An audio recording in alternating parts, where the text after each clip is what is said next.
Moi, je pense que ce qui est essentiel, c'est de réfléchir déjà à l'après, en fait, ce qui va se passer. On ne peut pas commenter l'affaire dans la mesure où on n'a pas encore assez de détails. Par contre, ce qui va se poser, et ce qui se pose déjà au vu de la réaction du monsieur qui était membre d'un syndicat de police, c'est la question qui va être portée sur les policiers. On va avoir un débat tout de suite qui va être porté sur est-ce que le policier était responsable alors qu'il a agi dans le cadre de l'exercice de ses fonctions. Moi, je pense qu'il faut ouvrir un débat, vu que Emmanuel Macron va ouvrir un débat sur l'immigration, sur la question de la sécurité, notamment d'une réflexion sur le cadre juridique et notamment pour protéger les policiers. Soit on part sur une question d'immunité, comme le président de la République a, c'est-à-dire le président de la République a une immunité pénale dans le cadre de ses fonctions. Est-ce qu'il ne faut pas créer un cadre et donc du coup protéger et créer une immunité pénale pour les policiers dans le cadre de l'exercice de leurs fonctions? Je pense que c'est une ouverture. Le deuxième point, c'est une deuxième possibilité, c'est est-ce qu'on ne doit pas mettre en place une présomption de légitime défense pour les policiers, dans la mesure où le policier maintenant va être on va y avoir une enquête sur lui, on va devoir, et pendant tout ce cadre-là, il ne va pas pouvoir exercer sa fonction alors qu'on manque cruellement de policiers. Le troisième point, c'est l'assouplissement des règles qui doit être porté dans le cadre des procédures contre les policiers quand ils agissent en se défendant. Donc je pense que c'est toutes ces réflexions auxquelles il faut agir pour permettre aux policiers justement d'intervenir et d'exercer leurs fonctions pour ne pas avoir une question de quête de sens et de perte de sens sur la question du métier de policier. Christian Proto, ce sont des... En fait, on a un problème de personnel déjà dans les hôpitaux. On a déjà un problème de soignants, il n'y a pas assez de soignants, il n'y a pas assez de budget même pour les hôpitaux, et les hôpitaux ont déjà du mal à faire face, rien que sur la question des soins. Alors si en plus vous ajoutez les problématiques de sécurité, moi ce que j'ai vu, notamment dans le cadre des urgences, c'est qu'en fait c'est très difficile pour le personnel soignant de gérer les flux, notamment à des certaines heures, auxquels et dans certains quartiers, dans certains départements, c'est de plus en plus difficile. Maintenant, la question, c'est comment on fait en fait pour répondre à cette question. Oui, on peut répondre de façon conjoncturelle et mettre plus d'agents de sécurité.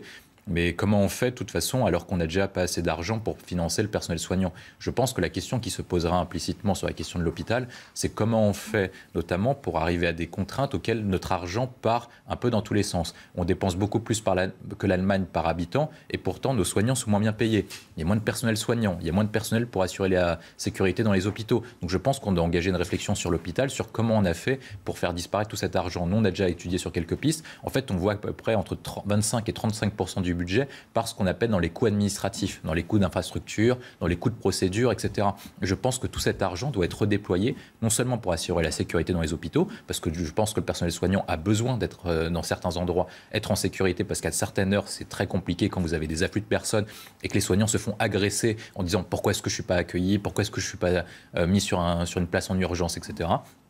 Et deuxième point, ça nous permettra d'augmenter les salaires aussi du personnel soignant qui en a grandement besoin. Et je pense que ces 35%-là, on doit les redéployer pour les réfléchir. Donc il n'y aura pas besoin forcément d'ajouter des moyens supplémentaires dans les hôpitaux, c'est juste une gestion de finances publiques.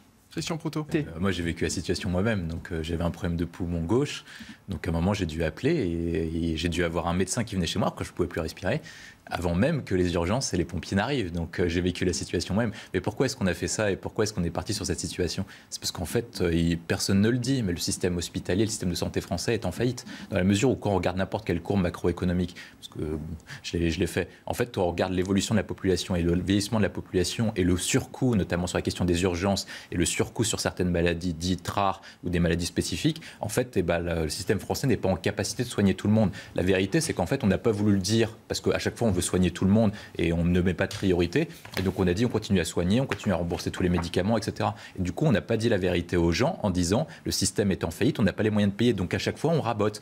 Et donc, le ministre, ce qu'il fait en l'occurrence, c'est, tiens, si par cas, admettons que sur 100 personnes qui allaient habituellement aux urgences, il y en a 50 qui passent plutôt par le téléphone plutôt que d'aller à l'hôpital, ça réduira les coûts sur ce point-là de 50%. Donc on rabote chaque côté. Et puis ensuite, après, on ferme 8 services d'urgence pour réduire les coûts. Et éventuellement, on va fusionner quelques hôpitaux pour réduire des coûts aussi, pour éviter des coûts administratifs. Et puis à chaque fois, on va raboter petit à petit. Mais il n'y a pas de véritable plan d'ensemble. Et ce que fait le ministre, en fait, c'est qu'il adopte non pas une gestion de vision sur l'hôpital, une vision de la santé, il adopte une vision par rapport à la vision du gouvernement, qui est une vision technique et financière. Et je pense qu'il raisonne non pas sur des questions de soins à la population, sur comment on va faire pour faire en sorte de lutter contre le vieillissement de la population, comment on va faire pour faire de la médecine préventive, comment on va faire pour rapprocher les territoires ruraux des centres de soins, comment on fait pour vaincre les endroits où il n'y a pas assez de soignants. Mais en fait, il raisonne sur est-ce que mon budget va passer à la fin de l'année. Il ne faut pas ouvrir justement sur la question des recrutements alternatifs, contractuels, etc., pour permettre de gérer les flux. En fait, ce qu'on assiste, et c'est pour ça qu'il faut réfléchir À long terme, c'est la question des grandes mutations mondiales. Maintenant, on sait notamment avec le dérèglement climatique, parce qu'il vaut mieux appeler ça dérèglement climatique que réchauffement climatique, que nous aurons d'une part un réchauffement de la planète, mais surtout des événements de catastrophes naturelles de façon de plus en plus récurrente et surtout qui vont être de plus en plus importants. Et donc, du coup, vraisemblablement, la France et les autres pays vont être victimes d'incendies. Et donc, du coup, il se posera une question sur la question des Canadair, c'est est-ce qu'on mutualise des moyens pour faire en sorte d'avoir des Canadair disponibles pour toute l'Union européenne, ou en tout cas pour le sud de l'Europe. C'est le premier élément. Deuxième élément, c'est qu'il faut faire en sorte de pouvoir avoir des flux et avoir des soutiens de réserve de pompiers qui interviennent non pas en saison régulière, en année normale, mais qui viennent aider, comme des saisonniers, les pompiers sur des saisons dites critiques qu'on puisse mobiliser assez rapidement, comme les réservistes, comme le rappelait Christian Proto. Oui, et puis je suis parfaitement d'accord avec son constat lorsqu'il parle de dérèglement climatique. La difficulté, c'est de savoir dans quel monde vous voulez vivre et dans quel monde vous voulez habiter. Effectivement, nous aurons de plus en plus de crises, mais il ne faut pas non plus s'alarmer parce qu'on a les capacités pour pouvoir réagir.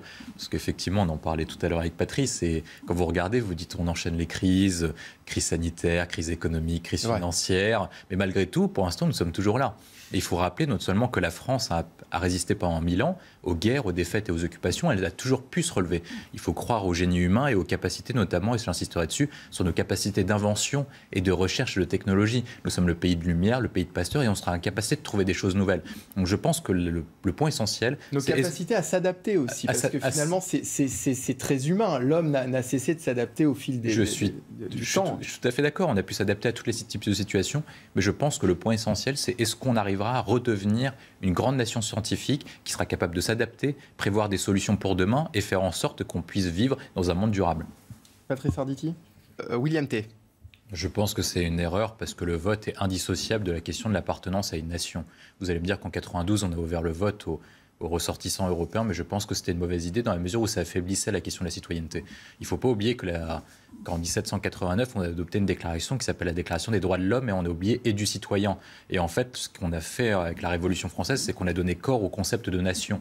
Et en affaiblissant petit à petit le concept de nation et petit à petit le concept de citoyenneté, on affaiblit la question de la communauté nationale et la question de la nation. Et je pense que c'est une profonde erreur de la part du député Renaissance qui a proposé ce texte. Et je pense que ça affaiblit davantage et ça désintègre davantage notre communauté, ce qui va favoriser ce qu'appelle Jérôme Fourquet la question des archipels français, dans la mesure où les gens pourront se dire qu'on pourra participer à une communauté sans vraiment faire partie de la nation. Je pense que l'objet essentiel qui doit être posé pour toutes les personnes qui s'intègrent, qui contribuent au pays, au développement économique, à son rayonnement ou qui apportent quelque chose, c'est de favoriser leur acquisition de citoyenneté. Et leur acquisition de citoyenneté permet ensuite de poser la question de l'assimilation à notre culture. Et une fois qu'on retame ce processus républicain et civilisationnel, on ira mieux, et je pense qu'on ira, et c'est la perspective plutôt qu'on l'a donnée. Donc Macron, il me semble, donc ça révèle une certaine proximité avec le chef de l'État, et ça montre que la majorité est un peu fissurée sur la question de Darmanin, en fait. C'est-à-dire qu'en fait, comme Darmanin est très actif sur la question sécuritaire et sur la question migratoire, ils ont besoin de compenser. Et en fait, c'est-à-dire qu'une grande partie de la majorité,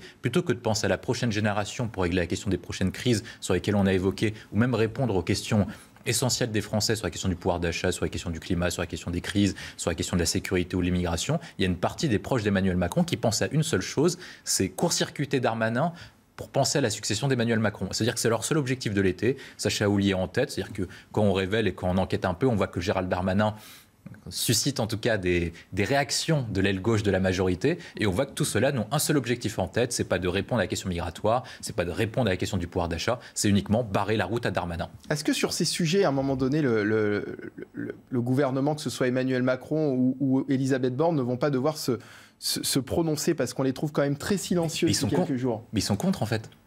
Emmanuel Macron, on ne sait pas. On va être franc, on ne sait pas. C'est-à-dire qu'on sait qu'il a demandé de retoquer le projet de Gérald Darmanin, mais on ne sait pas si c'est à la hausse ou à la baisse. Il y a des incertitudes à ce niveau-là. Bah oui, mais on attend quand même un éclaircissement sur la question. On connaît Emmanuel Macron, à chaque fois qu'on lui demande d'éclaircir, il propose un grand débat pour enterrer la question. Donc c'est ce qu'il fait à chaque fois. C'est ce qui fait que la question. 2019, et Elisabeth Borne, oui. Par contre, on sait qu'elle est contre le projet de Darmanin.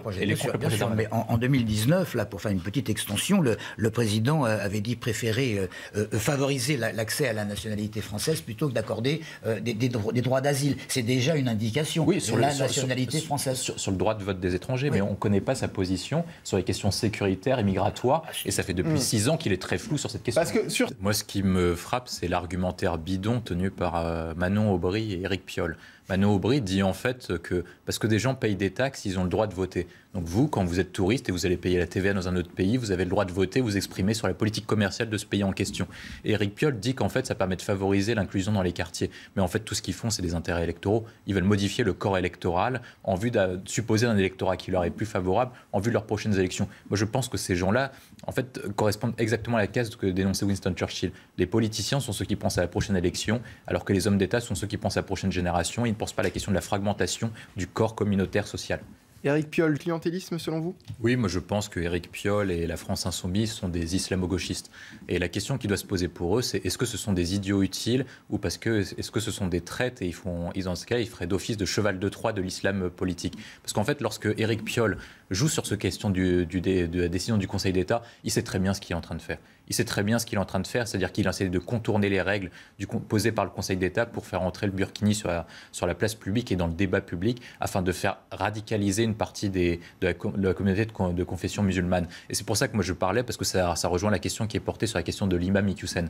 Parce qu'en fait, ce qui se passe petit à petit, c'est que des personnes, je ne sais pas si c'est un trait ou pas, je dis juste que je pose la question, c'est soit un idiot utile, soit c'est un cheval de Troie de l'islam politique. Parce que quand vous avez des personnes comme ça, et donc du coup on peut se poser même la question s'il y a certains élus qui n'ont pas un esprit munichois, parce qu'il sait très bien ce qu'il fait Éric Piolle, c'est quelqu'un d'intelligent. Donc il fait rentrer cette question-là, soit parce qu'il est idiot utile sur la question de l'idéologie, soit c'est par des questions de considération tactique, vraisemblablement ce sont les deux, en vue d'attirer des voix et sécuriser sa ville de Grenoble, auquel il a organisé de telle façon à ce qu'il puisse la garder sur cette question-là pendant 20 à 30 ans, et ensuite, par contre, le corollaire de ça, et ce qui va tomber, c'est qu'en fait, on fait rentrer petit à petit l'islam politique sur les sujets de débat public, sur la question du burkini, sur la question du droit de vote des étrangers, et même sur d'autres questions. Et puis petit à petit, on aura un débat comme les anglo-saxons sur est-ce qu'il ne faut pas faire des accommodements dits raisonnables de la communauté principale, donc la communauté française, auprès des communautés qui viendraient, ce qui désintégrerait le modèle français, la civilisation française. Ça tombe bien.